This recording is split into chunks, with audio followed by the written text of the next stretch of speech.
She was rejected on a Christmas blind date, until a little girl asked, "Can you be my new mom?" The snow kept falling in slow, delicate spirals, each flake melting the moment it touched Layla's trembling hands. She stood outside the little Christmas cafe, still hearing the man's last words echoing in her mind like a slap across a silent room. "Sorry. I just don't think someone like you fits the picture I want for my future." And with that, her Christmas blind date, one she had been terrified yet hopeful about, ended before it even began. Her breath trembled in the icy air, her heartbeat heavy and uneven, her cheeks stinging not from the cold but from the quiet humiliation. She had dressed with care, prayed for courage, told herself she deserved love too. Yet here she was, alone again on Christmas Eve, feeling as though the world had silently agreed she wasn't enough. Viewers, before we continue, if you believe that everyone deserves kindness, hope, and second chances, please like, comment, share, and subscribe to KH Stories. Your support keeps these emotional stories alive. Layla turned away from the cafe's glowing windows where couples laughed, exchanging gifts wrapped in love. For her, Christmas had always been complicated, a season that reminded her of loss, of parents gone too soon, of dreams she had tucked away because life taught her to expect less. She had spent years convincing herself that loneliness wasn't painful, just quiet. But the truth was, silence can be the loudest heartbreak of all. She began walking down the snow-dusted sidewalk, each step heavier than the last. The city around her sparkled with golden lights, yet every light felt distant, unreachable, meant for someone else's story. Her heart ached in a way she couldn't express. She wanted companionship, a home filled with warmth, a future that didn't feel empty.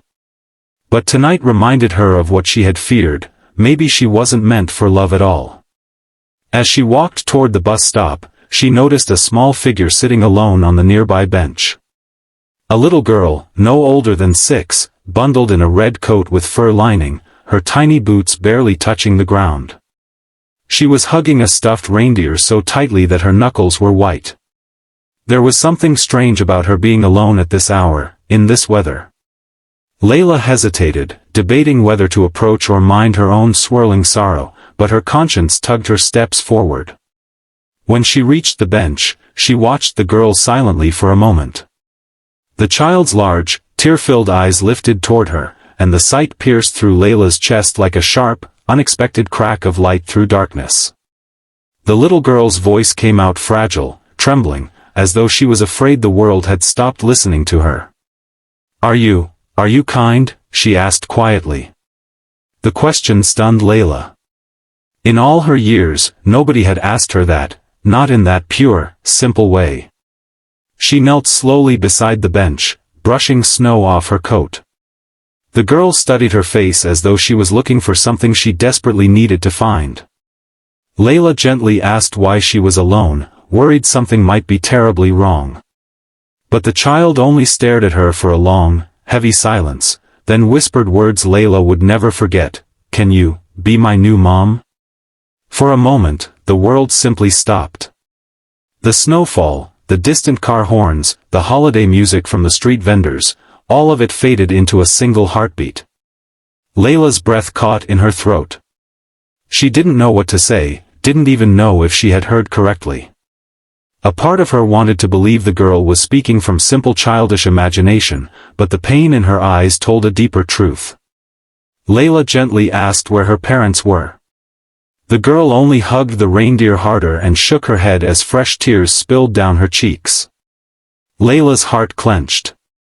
This wasn't whimsical. This was desperation. Unsure of what else to do and terrified for the child's safety, Layla took her hand, small, cold, and trembling, and began looking around for anyone who might be searching for her. Eventually, after several anxious minutes, a frantic man came running around the corner of the street, his face pale and panicked. It didn't take long for Layla to realize he was the girl's father. As soon as the little girl saw him, she clung to him tightly, but even then, her eyes kept drifting back to Layla with a longing that broke something open inside her.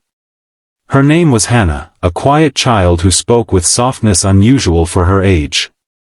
The man introduced himself as Amir, a widower who lost his wife 2 years ago and had been raising Hannah alone.